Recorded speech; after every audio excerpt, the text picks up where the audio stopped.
so excited for you because this is the first day of the rest of your life. Okay, that was maybe a little bit dramatic, but sometimes when you are just cooking for one or two, you can wind up eating the same thing over and over and over again. Or maybe you think it's just not worth doing much cooking at all. And so you're finding yourself getting too much takeout and you're spending way too much money on that pizza delivery or fast food drive-through. Today, we are going to make some healthy meals that you can make in single or double portions that you can have in your freezer and easily reheat these to have delicious meals whenever you want it. You're gonna save so much money, you're gonna save time, but more than that, you are going to save that mental load of wondering, what am I gonna make for dinner today? If you are new to freezer meals, you are in the right place because today we are going back to the basics and I'm gonna walk you through step by step. For the freezer meals for one or two, the single batch actually portions out into quite a few meals already. So you don't need to double these unless you want to create for yourself like a month's worth of meals. If you just wanna do a few weeks worth of meals, then doing the single batch is gonna totally set you up for that. Today, you'll notice that we're doubling some of the recipes and some of them we're just doing a single batch. So I will talk you through all of that, but I want to talk containers. When you're cooking for one or two, one of the considerations is what containers to use. And I've pulled out some of the ones that I often use. You have different options depending on the meal and depending on your needs. So these are microwave safe containers that are also freezer safe and dishwasher safe, which I love. So these are great for making kind of like a homemade TV dinner idea. And in here, you can have your full meal. You can have like your meat and a sauce and some vegetables and a rice or even your mashed potatoes. So this can create truly a homemade TV dinner. Very handy. We have a lot of seniors that use these. When I make meals for my mother-in-law or my dad, I often use these because then it's just a quick reheat in the microwave. Today we're going to be making individual size meatloafs, and for those we're using these small loaf pans. So you can find these in your grocery store or even at most dollar stores. These are also foil trays, and you can get foil trays in a variety of sizes. There's a size smaller than this that I often use as well. These ones we're using today for the enchiladas because that way they will be right ready to go in the oven and we can fit a few in here rather than just one or two. And the other option is these quart size freezer bags. You can use a brand name freezer bag for this, or you can use reusable silicone bags. Today we are cooking through the first freezer stack, which can be found in the Freezer Meals 101 Club. The link for that is down below. So we are going to get started with the meatloaf. Now, we actually did a poll in our Facebook group. There's a link to our Facebook group and a lot of other things that you might be interested in down in the description below this video. And what I did is I asked them what their favorite Freezer Meals 101 recipe was. I didn't limit it. It wasn't multiple choice. I gave them free reign and they could just vote for their top three. I was really surprised at what came in at number one. It was actually our barbecue meatloaf. I was expecting it to be something maybe more exciting or more gourmet, but at the end of the day, humble meatloaf is where it's at. This is a great recipe and people love it. And that is the reason that we decided to feature it today. In fact, every single one of the recipes that we are making today are ones that showed up on that list. These are ones that are tried and true, not just by us, but also by our club members. So I hope you enjoy them. To get started with this meatloaf, I've measured out our raw ground beef. When we did our prep, we didn't brown this because we knew it was being used in the meatloaf. Now, I am just going to be making a single batch of this meatloaf, which is going to make 4 of these small trays. So of course, if you're doubling this, you're gonna want 8 trays for this. Now, one thing I do not like about this recipe at all is I'm a little squeamish and I do not love touching raw meat, especially raw ground beef. So I am gonna use some gloves. If you don't wanna use gloves, you can, go ahead and go elbows deep in there. Like you can use your bare hands if you want, or if you're squeamish like me and you don't have gloves, you can just use a spoon to mix this. So we got our gloves, we have our 2 pounds of ground beef measured out, and then we are adding in half a cup of breadcrumbs, half a cup of graham wafer crumbs. Now, you might not be used to adding graham wafer crumbs into your meatloaf, but I'm telling you, this is perhaps the secret ingredient at what makes our recipe so popular. 2/3 of a cup evaporated milk,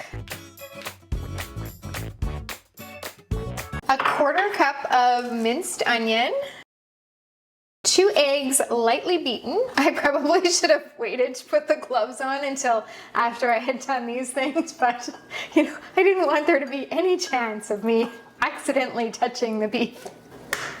This recipe is actually one of our sons, our second oldest son. It is his all-time favorite, and I had made some individual portions of this recently, so when he was visiting on the weekend, I asked him if he wanted to take home some freezer meals, knowing full well that I had his favorite in there. I also had some other ones he really likes. He was so thrilled when he saw it. He was like, really? Really? Like, yes, just for you. And then we're gonna do some salt and pepper and 3 tablespoons of dry onion soup mix, which is also the equivalent of a packet of dry onion soup mix. We buy ours in bulk because we can get an MSG-free blend that we really like, and it's less expensive to buy it that way. And now the fun part. That is not the fun part for me, but we're gonna get in there and we're gonna like mix this up.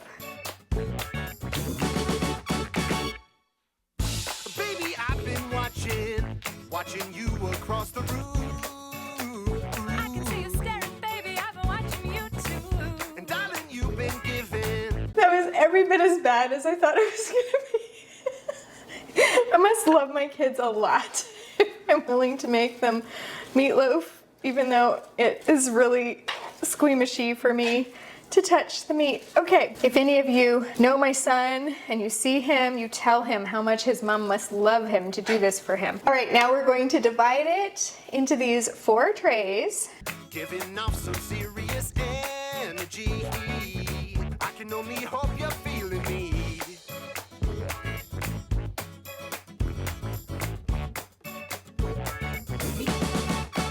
So we're gonna set those aside for a second and we're gonna get working on the homemade barbecue sauce. We're gonna mix this together in a bowl and then we're going to spread it on top of our little meatloaves before we get them covered and into the freezer. So for your sauce, you're gonna need some ketchup,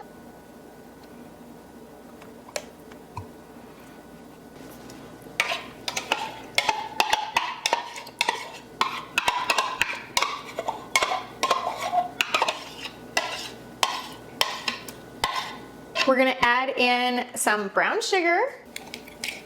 Now, when you're freezer cooking, things don't have to be exact. Sometimes I measure things out and sometimes I just guesstimate and it all ends up tasting great.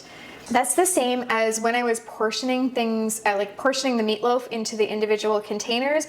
You don't have to get out your scale. You don't have to make sure that they are exactly to the ounce or gram, exactly even. It's all good. Done is better than perfect, as we often say. All right, then you're going to add in some dry mustard powder. That is something else we buy in bulk. And just a little bit of chili sauce.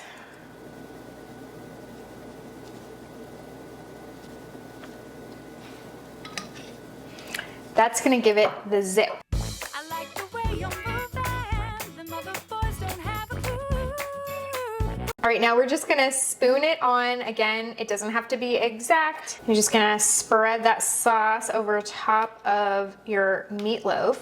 And we're actually going to get these into the freezer raw. And on the day you go to make them, you can just bake them up. Now, you do have the option, if you would prefer, to bake these now. and then put them in your freezer already baked. You might choose to do that if you're, say, bringing them to work for lunches for yourself and you don't have access to an oven at work. That would make a lot more sense to just bake them up now and then get them in your freezer. And meatloaf freezes well both ways. I actually have some meatloaf right now. It's using another meatloaf recipe of ours, which is a muffin tin meatloaf. And I cooked that up in individual portions in my super cubes. And I have that in my freezer right this minute, and it's already baked. So it's just needing a quick reheat. And I've got that in there so that my husband or one of my other sons that live at home can take that to work with them for lunch. So now we're just going to cover these in foil and then add our labels with the cooking instructions on them and get them into the freezer. Just say the words and I'll move how you want me to. And now my mind is racing, imagining what you and I. The next recipe we're going to be making is egg roll in a bowl. When we did our prep yesterday, we cooked up the ground sausage. When you do your prep, there are a lot of little time-saving tips that can make a big difference. So I do recommend that you go and check out the video where I prepped all the ingredients for today. You can find that video right up there. There are a few things that are great about prepping ahead. One is that when you break this up into 2 days instead of doing your prep and assembly on the same day, you're less tired. It's more manageable. The other thing is that it allows your cooked ingredients to cool in the fridge overnight so that when you go to add them into your freezer meals, they're already cool. When you're freezer cooking, you don't want to add warm or hot ingredients into your bags because it's going to create condensation and that's going to change the texture of your meal. It also is, if you go and put that meal into your freezer right away, then it's going to make your freezer have to work harder and it could potentially start to thaw the frozen meal that is right underneath that. So it is great to do your prep up ahead. Now, when I did my prep, I had browned this ground Italian sausage, and in that video you'll be able to see how I did that. One thing that's important to note is that 2 1/3 cups equals 1 pound. So for our egg roll in a bowl today, you can either use ground pork or ground Italian sausage. I prefer to use the spicy ground Italian sausage for mine because I like things spicy.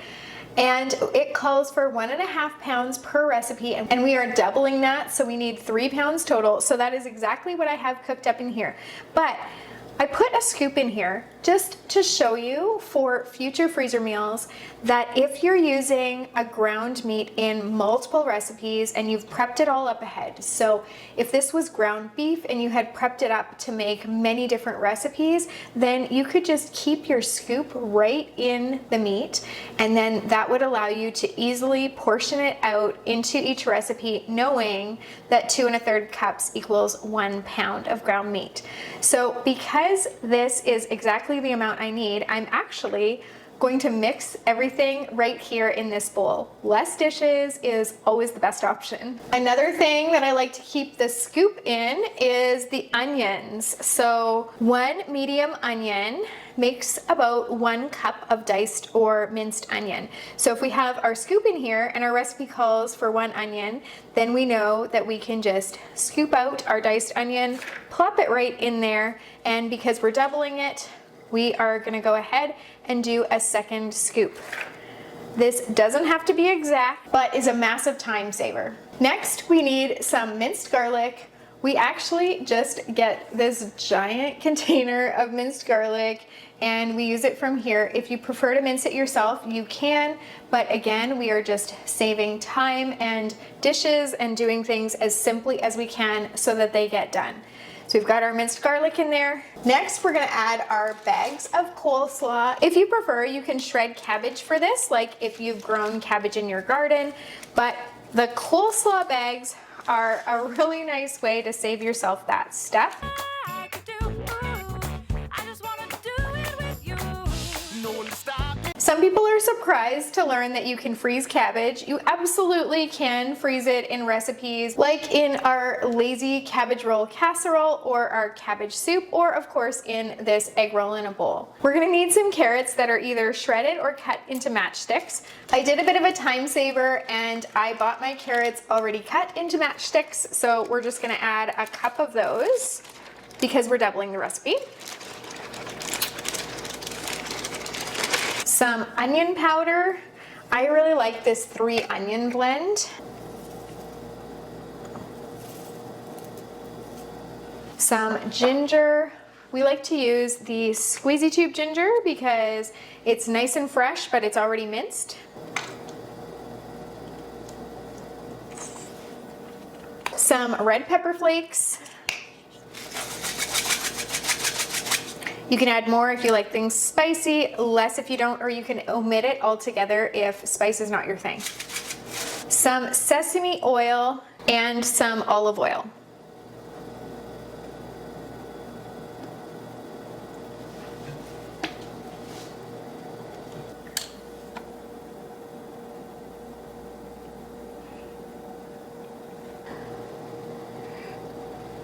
We're also going to add some low sodium soy sauce.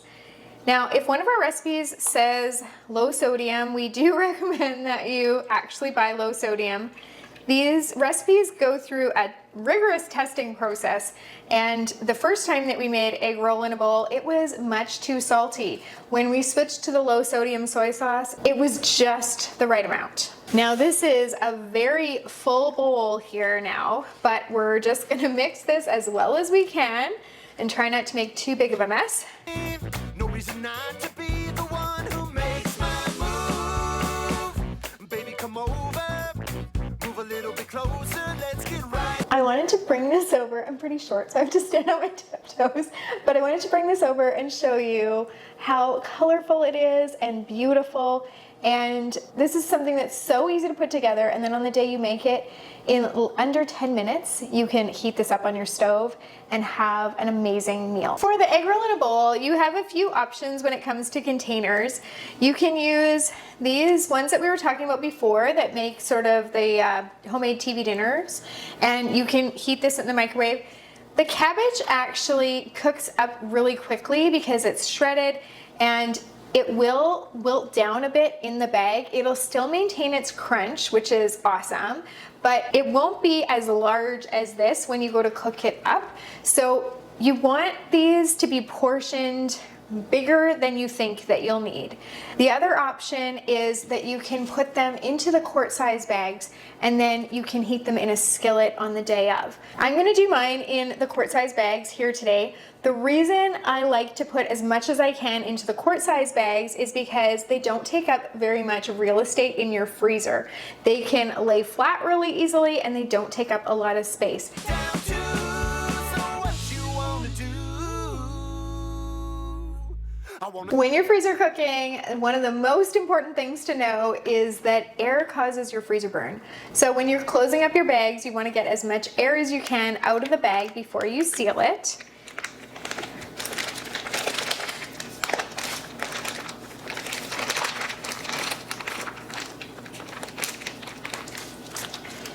And when you are using the microwave safe containers, if you want to create another layer of protection for yourself from that pesky air, what you can do is you can put a layer of plastic wrap directly on the food, not just over the container, but actually press down directly onto the food before you replace the lid of the container and get it in your freezer. That way your meals are gonna last longer and taste better. dance, dance, dance, dance, dance, dance, dance, dance, dance. I wanna dance, dance, dance, dance, dance, dance, dance, dance, dance. I wanna dance, dance, dance, dance, dance, dance, dance, dance, dance. I wanna dance, dance, dance, dance, dance. So now we're gonna get our labels on there. Now, I had doubled it, and the doubled amount is going to make, well, I made 4 bags, but each of these bags is 2 servings. So if you're feeding 2 of you, then this is the right amount.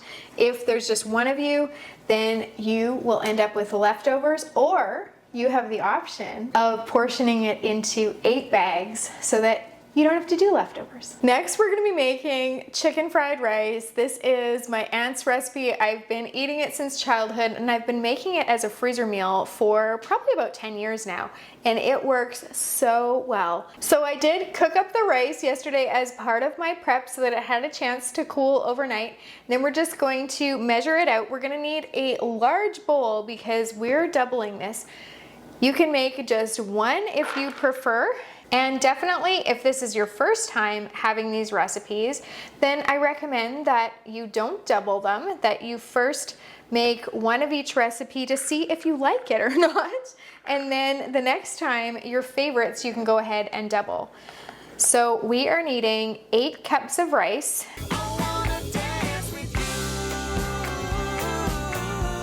Before we move on, I wanted to mention that rice actually does freeze. If you have made rice for dinner one night and you have some left over and you don't want it to go to waste, you can go ahead and put that into a quart-sized freezer bag, or if it's a large amount of rice, you can put it into a large resealable freezer bag, and then you can score it so that it's in 4 sections so you can easily break those off and take out as much as you need. The easiest way to reheat it is in the microwave. You can add just like a teaspoon or so of water so that it doesn't dry out, and it's a really good way to stretch that rice and not have it go to waste. So we've got our rice in the bowl, and now we're gonna be adding some cooked cube chicken, which we had also done yesterday in our prep. And another handy thing to know is that for your chicken, 1 cup of cooked cube chicken is about 1 chicken breast. So for this recipe, it calls for 2 chicken breasts. So we're gonna go ahead and do 2 cups per recipe, which is a total of 4 cups. And then we're gonna set this aside because our next recipe also uses cooked cube chicken, which is exactly why we're doing them back to back. It's a lot faster to make your freezer meals if you use recipes that have similar ingredients, especially the protein. So we group those together. Next, you would add some diced celery. I'm allergic to celery, so I'm gonna go ahead and omit that. Again, it's so nice that freezer meals can be easily customized for your dietary needs. And speaking of that, if you have a particular dietary need, then you can go into the Freezer Meals 101 Club and use our filters. You can filter for things like dairy-free or gluten-free, low calorie, low carb, vegetarian, vegan, all those kinds of things, just with the click of a button. So now we're gonna add our diced onion and our peeled and diced carrots, some frozen peas, some sliced water chestnuts that have been drained. And these are so nice because they keep their crunch even after being in the freezer and getting reheated. Then we're gonna add some minced garlic, again from our jar, some oyster sauce and soy sauce. Now we're just gonna mix this all together. Again, it's a nice colorful one. It would even be a little bit more colorful if it had the celery in there.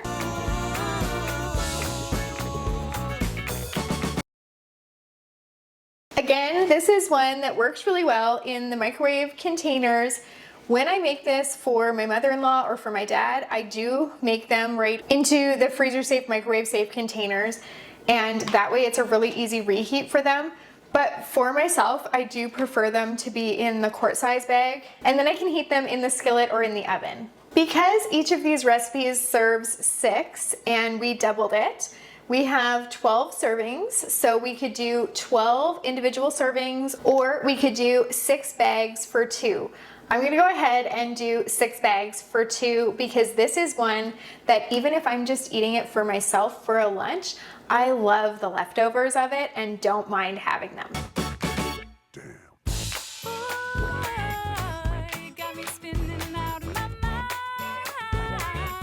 I wanna spin with you till the end of time, girl. Another drink Let's energize before we go. And one more recipe is done. This next one, I'm so excited for you to try it because it is absolutely delicious. The flavors are out of this world. This is our one pot Marry Me Chicken Orzo. Now you can go ahead and measure out your Parmesan cheese into some quart size freezer bags. And then at the end, we're gonna staple these bags onto our other bag so that you have everything you need for the day that you're cooking this. So I am doubling this recipe and I'm going to be making it into 4 quart size freezer bags instead of 2 large freezer bags that you would do if you were doing this for a family size. Now, normally I do put my Parmesan cheese in another bag and staple it onto the bags that I have it, but right now I have the remnants of the Parmesan cheese that I'm going to use up first, and then I have a new Parmesan cheese because I'm getting to the bottom of this one and I use it so much. So I know that whenever I make these, I'm gonna have Parmesan cheese in my fridge. I always do. Just know that if it isn't something that you normally carry, that you can go ahead and add them into that quart size bag and staple that on there so that you will have it when you go to make it. Now you can go ahead and mix this in a large bowl and then portion it out among the bags. We've already established that spatial concepts are not my forte.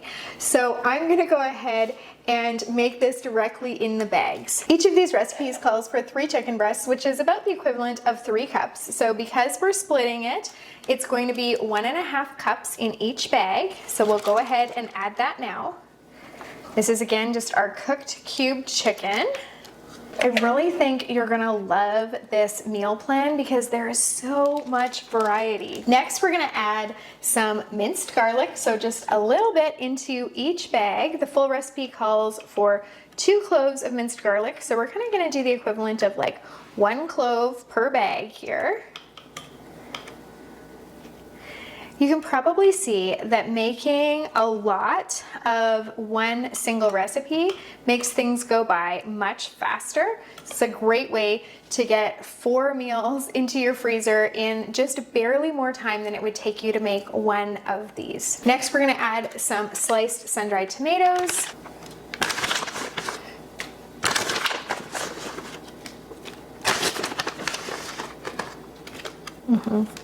Some paprika,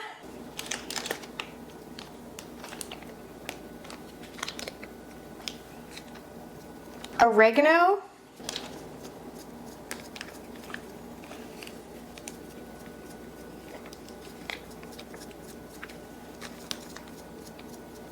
pepper, some chicken broth,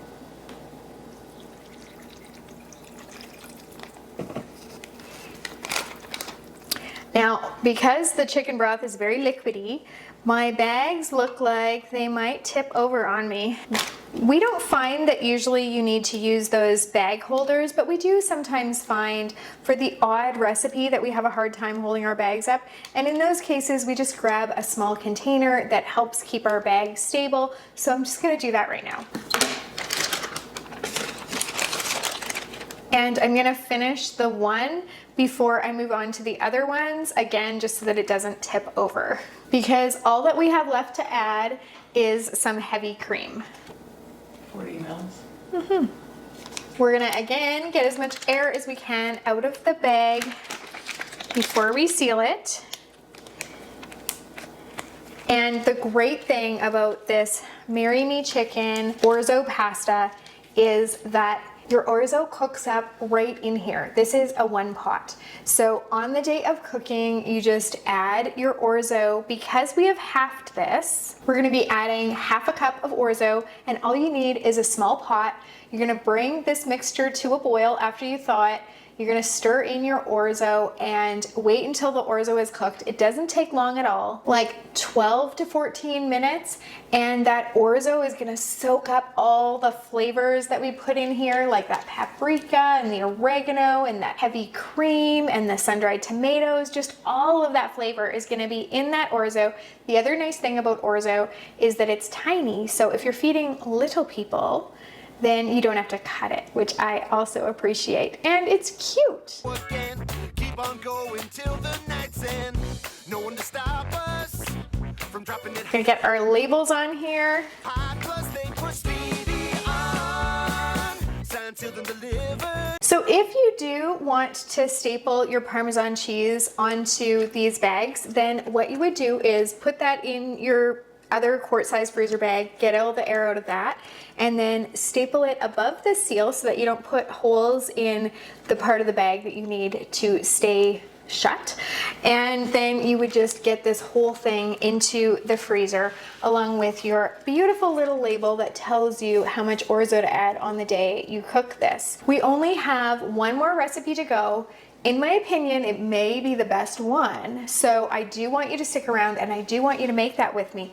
But I did want to comment about if you're feeling tired and if you're finding like that this is too much for you to do all at one time. That's okay and that's normal. And this next recipe doesn't have any meat in it. It's a vegetarian one. So if you want to make it tomorrow, you can go ahead and hit pause and you can assemble that one tomorrow. We do have club members that have mobility issues, and not everyone can be on their feet for long periods of time. In fact, we've got people that sit at their table and assemble the meals there, or who have friends and family who help them assemble the meals. However you need to get this done, the important thing is getting it done. So if you're not able to get this done all in one go, that's okay.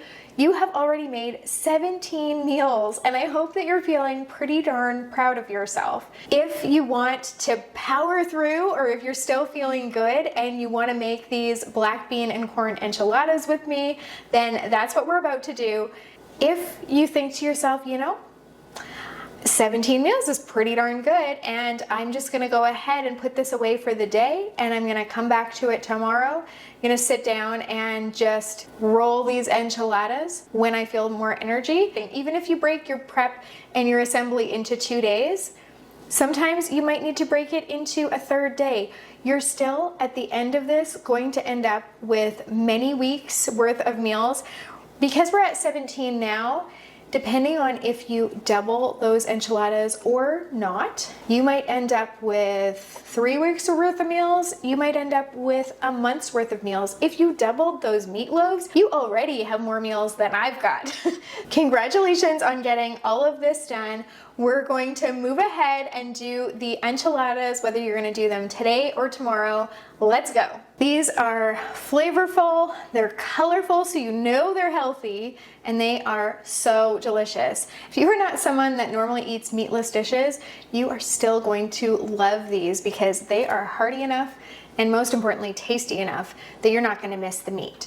So into a bowl, we're gonna mix together some rinsed and drained black beans, some kernel corn that's drained, or you can use frozen corn if you prefer.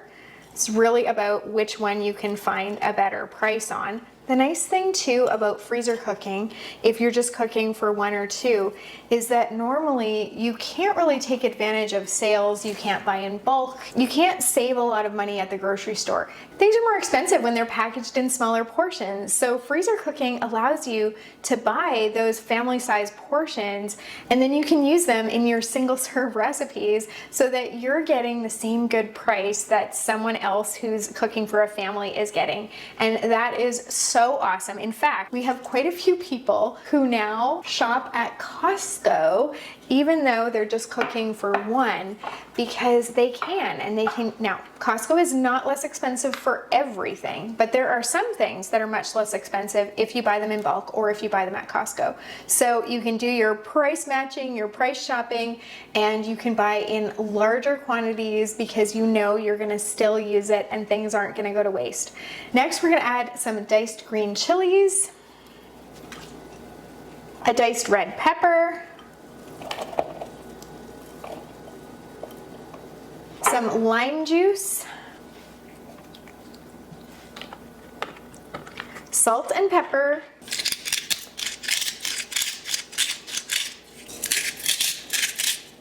some cumin, and then we're going to mix this together in the bowl.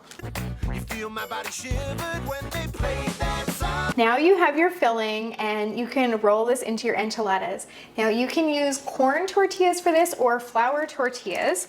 My favorite is this. My favorite is this corn flour blend because then you get the flavors of a corn tortilla, but they're less crumbly and they act more like a flour tortilla. So you're just gonna spread some of your filling out on your corn tortilla. You're gonna roll it.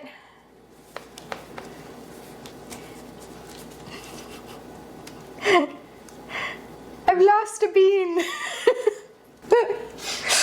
And you're gonna place this seam side down in your foil trays. Now you'll see that it fits just perfectly. This size of tortilla fits perfectly in this tray. You do not have to be a professional enchilada roller to do this. I'm making a mess of mine and they're still gonna taste great. You can fit about 3 of these into your container. I find these are quite filling, so for me, 1.5 is like a full meal. For my husband, he eats all 3, so it really does depend on your appetite. So we have our enchiladas in our foil tray. Now we're gonna take some enchilada sauce, and we're gonna pour that right over top.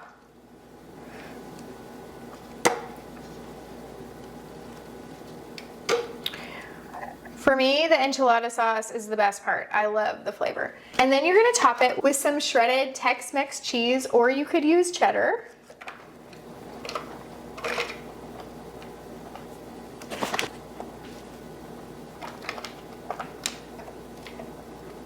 And now this is all ready to go in the oven. These trays came with lids, so I'm gonna go ahead and add the lid on, and then I'm gonna add the label to the lid so that I know how to make these on the day that I go to cook them in the oven.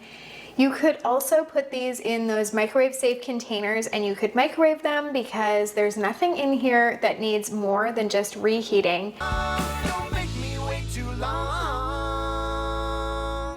I wanna dance, dance, dance, dance, dance, dance, dance, dance, dance. I wanna dance, dance. If this is your first time making freezer meals, you did awesome. And if this is your 500th time, you also did awesome. Regardless of whether you are brand new to freezer cooking or you are old hat, these meals are gonna get you set so that your freezer is stacked and you can relax. Thanks so much for joining me today. Check out the links in the description below where you'll find the recipes, links to the Freezer Meals 101 Club, where really, that's where it's at, and a link to our handy free cheat sheet on what freezes well. Thanks again and happy cooking.